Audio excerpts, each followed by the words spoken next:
En fonction de nos origines, trouver du travail peut être plus ou moins difficile ou non?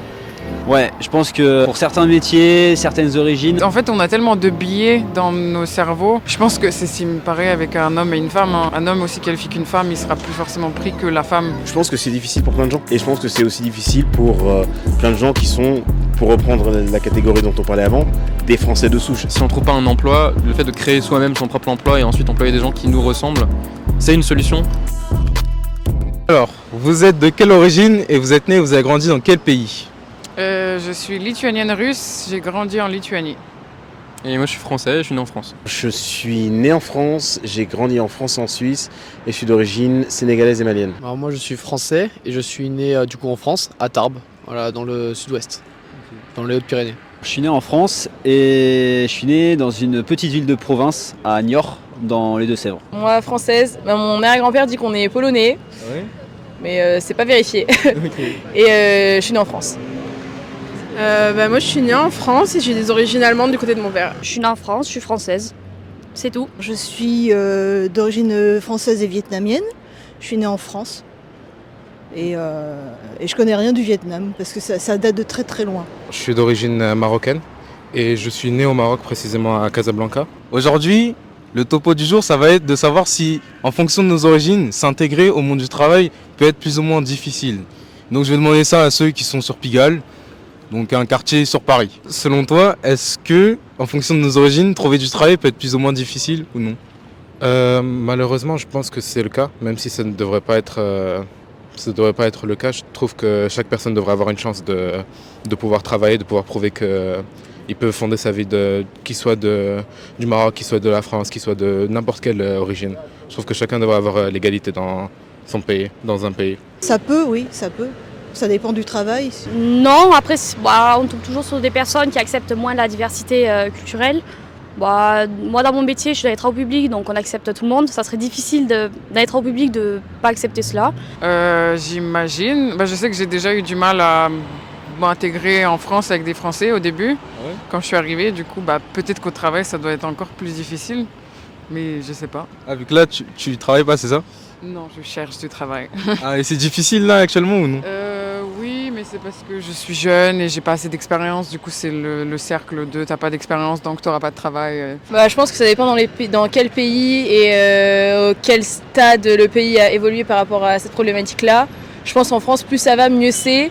Mais je pense qu'il y a 10-20 ans, oui, ça avait vraiment un impact et les gens étaient moins ouverts d'esprit, donc ils avaient beaucoup d'a priori sur certaines origines. Alors que c'est pas du tout le cas. Et je pense que maintenant ça va mieux et ça dépend aussi dans quelle ville on se trouve aussi. Si on est plus reculé dans des endroits où les mentalités n'ont pas forcément changé, ça peut aussi avoir un impact. Et du coup pour le monsieur? Moi de mon côté, en fait j'ai changé de région, donc j'ai l'impression que quand même un petit peu ça a été plus difficile de trouver même dans une autre région. Donc après en termes d'origine, je saurais pas dire honnêtement pour l'instant. Ah ouais? Ouais. Du coup, par exemple, tu as un entourage qui a plusieurs origines variées Ouais. Et du coup, pour eux, ils t'ont dit leur situation ou pas par rapport à ça? Je pense qu'on est quand même un petit peu stigmatisé par des stéréotypes en général. J'ai des cousines qui sont franco-algériennes et je pense que ça peut être compliqué en vrai. En général, ça dépend des personnes et des recruteurs, mais il y a forcément des stigmates en fait qui restent aujourd'hui, je pense, de tout ça. Genre, si on a un nom qui sonne une certaine sonorité ou quoi. Ça peut poser problème, je pense, pour des gens, mais ça devrait pas l'être, tout simplement. Vu que vous voyez, j'ai pu voir des statistiques là sur l'INSEE, en gros des instances qui font des études économiques et font des statistiques par rapport à ce genre de domaine-là, notamment le BIT pour ce qui est du domaine du travail. Et j'ai pu voir que ce que vous avez dit par rapport aux origines, que ça peut poser problème, en effet, il y a une différence qui est nettement plus élevée entre des immigrants qui essaient de travailler en France et qui sont au chômage du coup, et des gens comme ton cas, qui sont français d'origine et qui sont au chômage. Est-ce que pour toi, tu penses que ça va être compliqué de trouver du travail dû à ta situation, que tu sois un migrant qui est venu en France pour tes études et qui va trouver son travail et tout? Est-ce que pour toi, ça va être difficile ou non? Je pense que oui, malheureusement. Ouais. Je pense que c'est le cas. Parce que la plupart du temps, quand ils veulent trouver des gens pour travailler, ils mettent la priorité sur des gens qui viennent d'ici d'abord et après les émigrants. Okay. Et tu as un entourage de personnes qui travaillent ici en France ou non? J'ai de la famille qui travaille ici, mais c'était difficile pour eux puisque aussi ils venaient du Maroc. Du coup au début c'était difficile, ça a dû prendre une année avant de trouver un job en France. Est-ce que ça a été plus difficile pour vous de trouver du travail ou non? Par définition, je peux pas le savoir. Je peux pas savoir si avec le même profil et si je m'appelais Enguerrand et que j'avais une raie à gauche, avec les mêmes qualités, la même personnalité, j'aurais eu davantage ou moins de difficultés. Ça, je peux pas le savoir. Et également, quand on me dit monsieur, on n'a pas retenu votre dossier parce qu'on a eu un meilleur candidat, je peux pas savoir s'ils ont eu un meilleur candidat ou si c'est parce que mon nom de famille et ma tête leur revenaient pas. Est-ce que vous pensez que les diplômes peuvent régler cette disparité au niveau de l'emploi? C'est-à-dire, attendez, je reformule. Non mais j'ai compris. Ah ouais. C'est juste, je pense même les politiciens, ils n'ont pas de solution pour tout ça et c'est des questions compliquées. Je pense que les diplômes, de toute façon, ça aide. Genre à un certain moment pour trouver de l'emploi, ça c'est sûr, qu'on soit d'une origine ou d'une autre. Après, je pense qu'en soi, le diplôme, ça joue pas tant que ça. Je veux dire, par exemple, dans certains métiers, par exemple, on prend l'exemple des femmes et tout ça, et dans certains métiers, il y a très peu de femmes parce qu'en fait, on met moins de femmes en valeur. Et je pense que pour les origines, c'est pareil, dans certains métiers, dans certains trucs, il y a une sorte de racisme ou de choses comme ça, et ce qui fait que il y a certaines origines qui sont peut-être moins présentes, mais je pense pas que c'est une question de diplôme ou pas. Je dirais que en soi, sur certains domaines, tout dépend de la diplomatie et de la manière dont la personne communique. N'importe quelle personne peut être embauchée dans un travail, mais il y a certains endroits où ils priorisent certaines ethnicités plutôt que d'autres, malheureusement. Je pense pas, vu que franchement c'est un recruteur qui regarde ton CV pendant 10 secondes, déjà s'il voit que ton prénom il est pas d'une origine qui te plaît pas, il va forcément passer, il va attendre d'avoir un prénom un peu plus français entre guillemets. S'il y a une photo, il va encore juger encore plus. Du coup, je pense sur les 10 secondes que tu as pour qu'on juge ton CV, c'est sûr que c'est pas le diplôme qui va être entre quelqu'un qui est diplômé et qui est une personne de couleur et une personne blanche qui est aussi diplômée. Je pense que malheureusement, ou un prénom un peu plus moins français, oui voilà. Je sais pas comment dire. Je suppose, c'est horrible, mais je pense que ça doit être ça. Il y a suffisamment d'études qui ont été faites à l'aveugle, avec des échantillonnages et des méthodes sérieuses, pour savoir que oui, la discrimination à l'embauche sur la base du faciès ou du nom, ça existe. Moi, je suis dans le consulting informatique, et moi, je trouve qu'il y a quand même une grosse diversité dans ces métiers-là. Ah ouais ? Ouais, mais après, c'est connu quand même qu'il y a certains employeurs, ils voient un nom, un prénom sur un CV, et ils jettent quoi. Contrôle de faciès et voilà, autres. Voilà. Et ça, il faut pas le cacher, ça existe. Mais il faut pas s'arrêter à ça. Et il y a d'autres employeurs, il y a d'autres postes. Et franchement, déjà, si le mec il est un peu raciste, faut pas y aller. Après, comment le savoir aussi? C'est ça le problème. Comment le savoir? Ouais. Il faut attendre l'entretien d'embauche. C'est comment en fait? C'est ça la plus grosse difficulté. Généralement, le mec, si vraiment, il appelle même pas. C'est-à-dire qu'on vous envoie un CV et jamais il vous donne de réponse. Okay. Moi, je pense que je pars du principe que si il vous convoque un entretien, c'est que vous avez une chance. Il va pas vous convoquer pour que vous et lui vous perdiez votre temps. En fait, on a tellement de biais dans nos cerveaux qu'on n'est même pas conscient de ça. Je pense que c'est ce qui me paraît avec un homme et une femme, un homme plus qualifié. Non, un homme aussi qualifié qu'une femme, il sera plus forcément pris que la femme. Après, j'espère qu'il y a plus de recruteurs qui font un effort d'effacer ces billets, mais malheureusement... Après aussi, il y a un autre problème qui peut se créer, c'est l'opposé. Parfois, juste pour qu'il y ait plus de diversité et plus de représentation diverse et variée au sein d'un secteur, ça peut juste être dû au quota qu'on embauche quelqu'un. Je sais pas si vous... Je vois ce que vous voulez dire. Après, je serais pas étonnée que ça arrive, qu'on embauche plus de personnes d'une certaine origine, juste pour des quotas, pour les chiffres, quoi, finalement. Mais après, dans mon secteur d'activité... Ça aussi, ça va être pour une guerre d'image. Une guerre d'image et une guerre de culture. Une guerre médiatique, pardon. Et une représentation aussi. Voilà, c'est ça. Une guerre médiatique. Aujourd'hui, et on le voit surtout aujourd'hui, par exemple dans les pubs, dans les publicités, où en fait on voit les grosses marques qui mettent beaucoup plus de diversité, parce qu'on parle de quotas. Oui, voilà, on a notre quota de personnes de couleur noire, on a notre quota de personnes indiennes, on a notre quota de blancs. Ouais, mais en fait, s'il y a des gens qui sont meilleurs parce qu'ils ont le meilleur diplôme, c'est comme ça, c'est la vie. Enfin, à mon sens, les diplômes fait foi, à mon sens. Quelqu'un qui est diplômé est forcément meilleur que quelqu'un qui ne l'est pas. Peut-être que ça joue si c'est fiscal. En tout cas, moi, je le vois pas. aujourd'hui, les nouvelles générations, on a été vraiment bercés là-dedans dans l'égalité et vraiment être ouvert d'esprit et avoir cet esprit-là. Donc je pense que plus ça va aller, mieux ça va aller, mais il y a encore des personnes qui sont réticentes et aussi des jeunes qui sont aussi baignés dans un environnement où on leur a toujours appris pas appris, mais on leur a transmis ces préjugés-là et qui, eux, les emmèneront aussi dans leur vieillesse, mais je pense que quand même il y a des améliorations et que nous-mêmes avec les réseaux sociaux, on est plus au courant de ce qui se passe, on est au courant de toutes les disparités qu'il peut y avoir. Et du coup, je pense qu'on est vigilant par rapport à ça aussi. Aujourd'hui, par exemple, moi je fais des études là-dedans aussi, enfin je travaille là-dedans. On a quelque chose aussi qui s'appelle le brain drain, où en fait on vient demander à d'autres pays, on vient chercher des qualifications chez d'autres pays. Je prends l'exemple avec les Indiens. Les Indiens sont extrêmement forts en tout ce qui est domaine de l'informatique, et bon on va les recruter. Parce qu'en fait, ils sont largement meilleurs que des Français. Hein. Et du coup, en fait, on va recruter des Indiens qui sont bien meilleurs que nous, et on va les employer ici. Comme par exemple en Afrique, aujourd'hui, il y a des pays en Afrique qui forment des gens qui sont extrêmement forts dans tout ce qui est, pas forcément agriculture, parce que ils ont des problèmes par rapport à ça justement à cause des terres arides. Mais par exemple en termes d'études de minéraux, études géologiques, où ils peuvent être très très forts, et en fait on va recruter là-bas. Après ça pose forcément des problèmes où ça pose des problèmes dans les pays d'où ils viennent en fait, parce qu'en fait ces pays-là ils mettent de l'argent dans ces gens-là pour les former, pour après qu'ils travaillent dans les pays où ils habitent, mais après nous la France on les recrute. Mais du coup en fait nous on gagne en termes de travail, parce qu'en fait on a de la main d'œuvre qui arrive et qui est qualifiée, mais après en fait aussi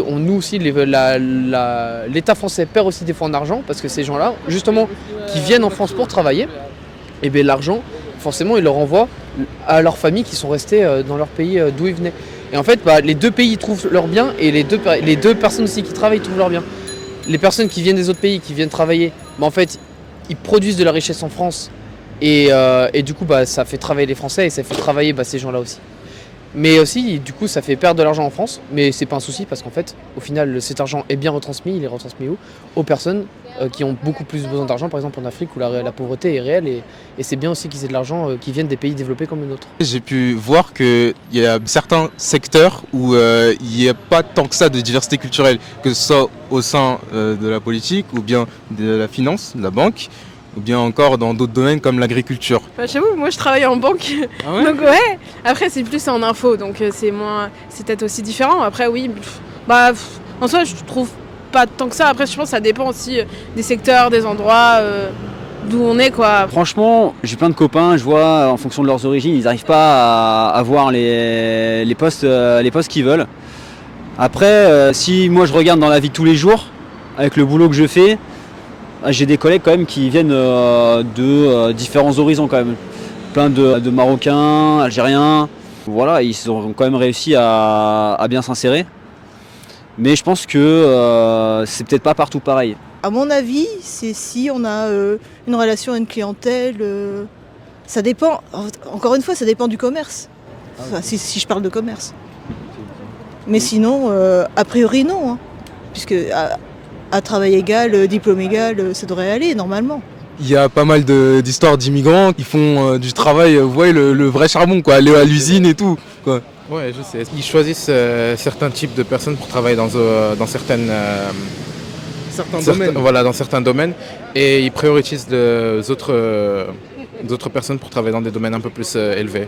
Dans mes travaux que j'ai pu avoir, je travaille dans le spectacle et j'ai toujours vu de la diversité, toujours.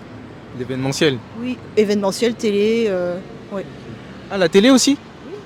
Vu que vous voyez, la télé, il y a eu des articles qui ont pu être postés pour dire que ouais, il y a pas tant que ça de représentants qui ont diverses origines, par exemple au niveau des journalistes, et ils sont pas tant que ça représentés.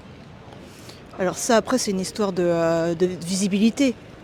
Mais moi, je parle des techniciens. Ah, ok. Et par exemple, j'avais travaillé sur une émission qui s'appelait Qui est qui ? C'était un jeu et on prenait des gens du public. Et c'était en Seine-Saint-Denis. Et en Seine-Saint-Denis, il y avait toujours des gens de diverses nationalités.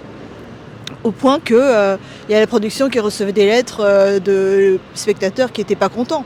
Parce qu'ils voyaient la diversité à la télé, qu'ils ne voyaient pas dans leur village.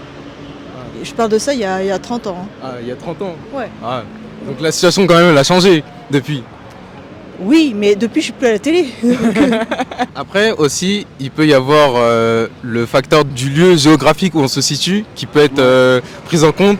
Par exemple, si on est dans un lieu où souvent c'est un quartier qui est réputé de quartier d'immigrants de certaines ethnies, ça peut poser entre guillemets problème, ou si le quartier a une histoire derrière lui qui est assez sombre, ça peut poser problème. Même après, je sais pas trop au niveau de la province comment c'est, mais aussi ça peut être un peu un frein, je pense. Ouais, je pense aussi. Après, je pense que quelle que soit ton origine, si tu es motivé pour quelque chose, que tu as fait les études pour, je pense qu'en France, les mentalités elles commencent à évoluer là-dessus. Et si tu as bossé, si tu as les diplômes requis, parce qu'en France c'est très la méritocratie, le travail, le diplôme. Je pense qu'il n'y a pas, en tout cas moi je parle pour mon domaine, si tu as les bons diplômes, je pense que tu peux facilement t'insérer, quelle que soit ton origine. Après bientôt il y a les JO, vous voyez, et ça crée beaucoup d'emplois, à ce que j'ai pu savoir. Ça peut régler un peu ces problèmes d'origine et ces problèmes de gens qui ont une ascendance de migrants ou des immigrants pour qui trouvent du travail, quoi. Je sais pas si vous avez vu vite fait. J'ai l'impression que c'est des emplois plutôt temporaires, non? Pour les JO, du coup. Non, mais pour la même chose, forcément, je pense que c'est comme un emploi saisonnier, ça va durer un temps, mais est-ce que ça va vraiment changer quelque chose sur le long terme? Je pense pas. Parce que là, il y aura énormément de demandes, et il y a de l'offre en général. Il y a beaucoup de gens qui veulent travailler, mais les JO, ça va durer un été. Et après, il y aura tout ce qu'il y aura avant, tout ce qu'il y aura après, construire et réaménager des choses qui ont été construites exprès pour, mais sur le long terme, je sais pas. Je pense pas avoir de réponse, mais... C'est vrai que même s'ils gagnent de l'expérience, cette expérience est temporaire, et puis voilà, quoi, ça va pas non plus trop leur permettre un développement, quoi. Oui, ça va être, je sais pas la forme de contrat que ça va être, mais c'est pas comme si on signait un CDI pour 10 ans, quoi. Mais du coup, est-ce que ça serait pas mieux de travailler dans nos pays d'origine, ou non, en fait c'est compliqué ça aussi?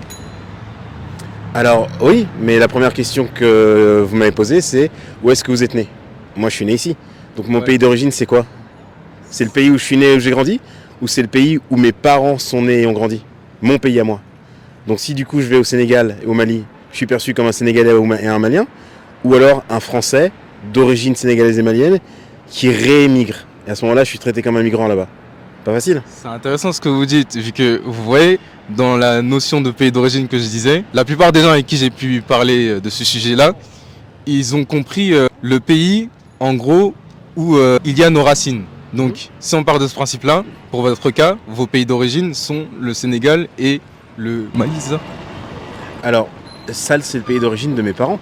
Mais moi, je considère que je suis d'origine française. Parce que je suis né ici, j'ai les codes d'ici, j'ai grandi ici, ma socialisation s'est faite ici, ma langue maternelle, c'est la langue d'ici. Moi, je considère que je suis d'ici. Il y a des gens qui vont considérer que je ne suis pas d'ici. Et ça peut être intéressant parce que ça peut être des gens d'ici, donc de France, ou des gens du pays dont sont venus mes parents, donc le Sénégal et le Mali. Donc c'est une notion un peu complexe, je pense. Là, je pense que la difficulté, c'est toujours quand on veut absolument mettre des gens dans des boîtes pour se conformer à l'idée qu'on a du monde.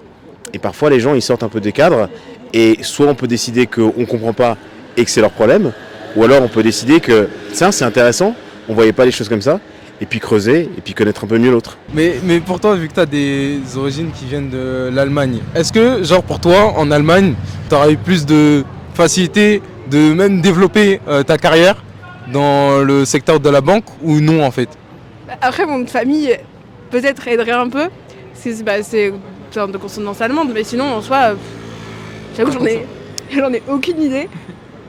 Pour le coup, ça dépend déjà de la barrière de la langue en vrai. Moi je parle pas un mot allemand, donc c'est déjà compliqué. Même si je parle anglais, si je parle pas la langue du pays, en vrai pour s'intégrer et avoir des opportunités professionnelles, c'est quand même très compliqué. Donc en soi, si demain je vais en Allemagne, je pense que je galérerai vraiment à trouver un travail. Je pense que j'arriverai sûrement à en trouver un, mais pas du même niveau que j'ai en France, quoi. Après, les temps changent aussi aujourd'hui, donc les idéologies aussi changent.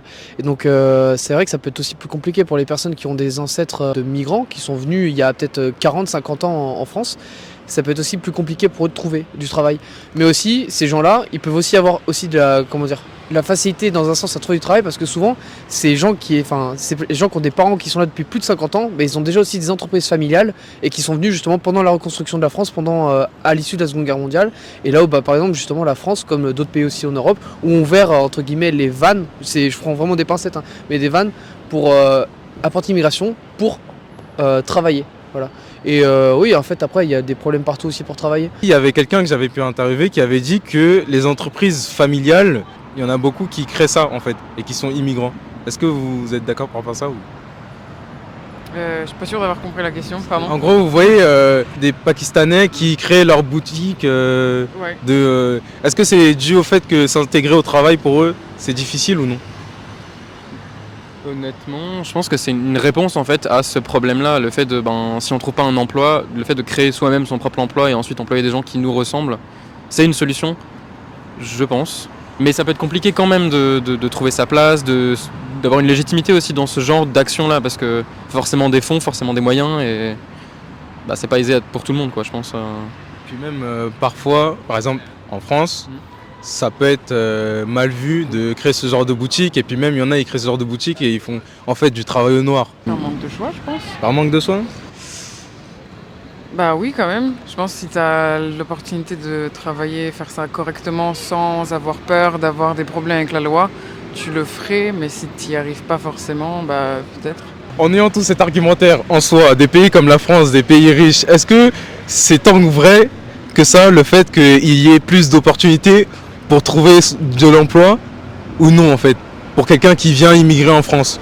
Ou même pour des gens qui ont des origines différentes en fait, tout simplement, et qui sont une ascendance de migrants. Je pense que oui quand même. Si on le compare si on compare la France à, moi je vais prendre mon exemple, la Lituanie, forcément c'est plus simple de trouver du travail ici si tu as des origines extérieures qu'en Lituanie, parce qu'on n'a pas beaucoup d'émigrés. Du coup, forcément tu vas être beaucoup moins accepté, tu es beaucoup moins habitué à accepter des entrées étrangers, et faut forcément parler lituanien si tu travailles en Lituanie, du coup c'est pas possible. Mais pour ton cas, vu que t'es lituanienne et que t'as un gabarit quand même en France, est-ce que tu trouverais plus facilement du travail en Lituanie ou en France? Je pense en France, oui, c'est pour ça que je suis partie là-bas. Le SMIC il est à 600 €. Moi je veux travailler dans le domaine design, il n'y a rien à faire là-bas. Du coup, forcément, moi je suis là pour ça, et ma cousine elle est partie de la Lituanie pour ça, ma soeur elle est partie, tout le monde est parti, il n'y a rien à faire en Lituanie.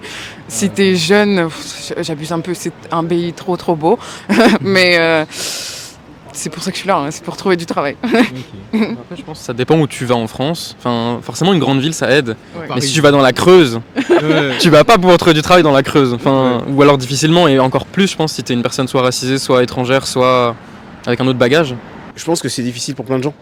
Et je pense que c'est aussi difficile pour plein de gens qui sont, pour reprendre la catégorie dont on parlait avant, des Français de souche. C'est pas une catégorie que j'aime, mais quand on prend par exemple des mouvements comme des Gilets jaunes, c'est un mouvement qui, je pense, est venu du constat de beaucoup de difficultés économiques et sociales, de gens qui sont a priori plutôt des gens de type caucasien, français de souche, mais qui peuvent avoir du mal à s'intégrer dans de nouvelles positions, parce qu'il y a aussi tout un discours qui consiste à leur dire que si vous avez du mal à trouver du travail, c'est parce que vous en voulez pas assez, et qu'en fait il vous suffit de traverser la rue.